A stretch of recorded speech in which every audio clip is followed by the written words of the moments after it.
In a blinding morning fog at Milan's Levee airport, a massive MD-87 carrying 110 people throttles to full power. But as the jet screams down the runway at 160 miles per hour, a tiny Cessna completely lost in the white abyss wanders directly into its path. The collision is so violent it shears the Cessna in half before the MD-87 slams into a baggage hangar, erupting into a mountain of fire. Where are you watching from? Comment below. This is the horrifying story of how a blind airport accidentally guided two planes into a death trap. The tragedy of October 8, 2001, began with a blanket of Category 3 fog so thick that visibility was reduced to less than 50 meters. At Levee Airport, one of Italy's busiest hubs, the infrastructure was struggling to keep up with the traffic. In the cockpit of SAS Flight 686 was Captain Joachim Gustafsson, a veteran pilot preparing for a routine hop to Copenhagen. On the other side of the airfield, a private Cessna Citation II was taxiing for a flight to Paris. The expert trap was set the moment the ground controller, Paolo Zacchiti, issued taxi instructions to the Cessna. He told them to taxi via Romeo 5, a path that would keep them clear the active runway. However, due to faded paint and confusing signage, the Cessna pilots inadvertently turned left onto Romeo 6, a direct path onto the main runway. Levee was operating with a third-world safety culture. The airport's ground radar system, which allows controllers to see planes on the ground during fog, had been dismantled years prior. A brand-new replacement system was sitting in boxes in a warehouse, uninstalled due to bureaucratic delays. The controllers were essentially blind, relying entirely on pilots to report their positions correctly. When the Cessna reached a junction on the wrong path, they reported passing a sign labeled Sierra 4. This was a critical warning sign. Sierra 4 was not on the controller's official map. Instead of stopping the plane to investigate, the controller, suffering from expectancy bias, assumed the pilot had misspoken and was actually on the correct route. He told them to continue. The Cessna moved forward, parking itself directly on the center line of runway 36R. They were sitting in a wall of white, unaware that a 50-ton jet was hurtling toward them. But that decision would have been enough to destroy most people. What happened next made everything before it look minor. At 8:10, the SAS MD-87 reached rotation speed. As the nose lifted, the pilots suddenly saw the Cessna through the mist. There was no time to react. The MD-87 struck the smaller plane at 160 miles per hour, shearing through its cabin and killing all 4 people on board instantly. The right engine of the SAS jet ingested debris and failed immediately. If you're finding this breakdown of ground safety failure and systemic neglect vital, hit the subscribe button now. We analyze the invisible triggers of history every week.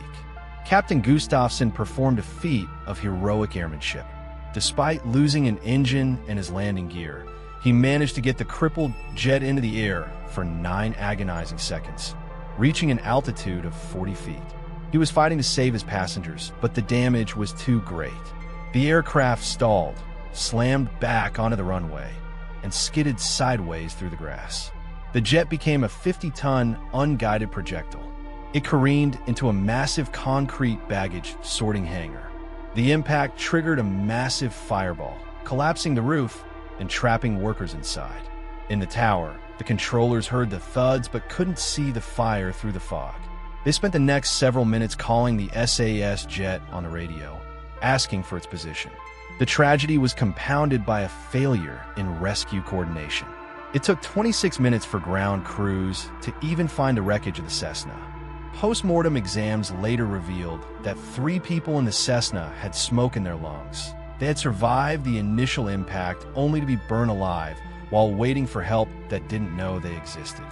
The investigation by the ANSV, Italy's Aviation Safety Board, revealed a staggering list of safety deficiencies.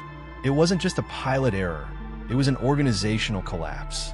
Investigators found that the stop bars, red lights designed to prevent planes from entering runways, had been deactivated because they were prone to nuisance alarms triggered by animals. The taxiway markings were so badly maintained that even in clear weather, they were difficult to read. Furthermore, the controller had never been given a physical tour of the taxiways he was responsible for managing. He had no idea where the Sierra Force sign actually was. The error chain was a mile long. If the ground radar had been installed, if the stop bars had been active, or if the signs had matched the maps, 118 people would still be alive. The Italian court system took a hard line, sentencing the ground controller and several airport officials to prison for multiple manslaughter. This sparked an international debate. Should human error in a broken system be treated as a crime? The aftermath led to this Single European Sky initiative, forcing airports across Europe to standardize safety equipment and ground movement protocols. Levee was completely overhauled, finally installing its ground radar and repainting every sign on the field. The 118 souls lost that morning became the reason why red stop bars at modern airports are now automated and unoverridable. But what Thomas did next, nobody saw coming. Levee Airport disaster remains one of the most important and frequently studied examples of how situational awareness can collapse even in highly regulated aviation environments. On the morning of October 8, 2001, dense fog covered Milan's Levee Airport, reducing visibility to near zero. In those conditions, every movement on the ground depended entirely on accurate signage, functioning radar systems, and strict adherence to procedures. When those layers failed, a chain reaction began that ended in the deaths of 118 people. The core tragedy was not a single mistake, but the gradual acceptance of unsafe conditions over time. The Scandinavian Airlines MD 87 crew followed all standard takeoff procedures correctly. They believed they were on a clear runway, properly guided by air traffic control. At the same time, a Cessna business jet mistakenly entered the active runway due to confusion in taxi instructions and poor visibility. Moments later, the MD-87 struck the smaller aircraft at high speed, continued forward uncontrollably, and ultimately crashed into an airport building. What makes Levee so critical in aviation safety studies is that every individual component of the system had been weakened long before the crash. Ground radar systems were out of service. Taxiway signs were faded or poorly placed. Critical safety markings were missing or unclear. Yet none of these issues had caused a disaster before, so they became normalized. This is where the expert trap takes its most dangerous form: normalization of deviance. Normalization of deviance occurs when unsafe conditions become accepted as normal simply because nothing bad has happened yet. Airport staff had worked for years under degraded conditions without a major accident. That lack of immediate consequence created a false sense of safety. The absence of prior crashes was misinterpreted as proof that the system was functioning adequately, even though it was objectively unsafe. In this environment, situational awareness degraded at every level. Air traffic controllers relied on incomplete information. Ground systems failed to provide redundancy. Pilots were forced to interpret confusing instructions in near-zero visibility. Each layer assumed another layer would compensate for its weaknesses, until all of them failed simultaneously. The aftermath of the disaster led to a complete redesign of Levee Airport's ground safety infrastructure.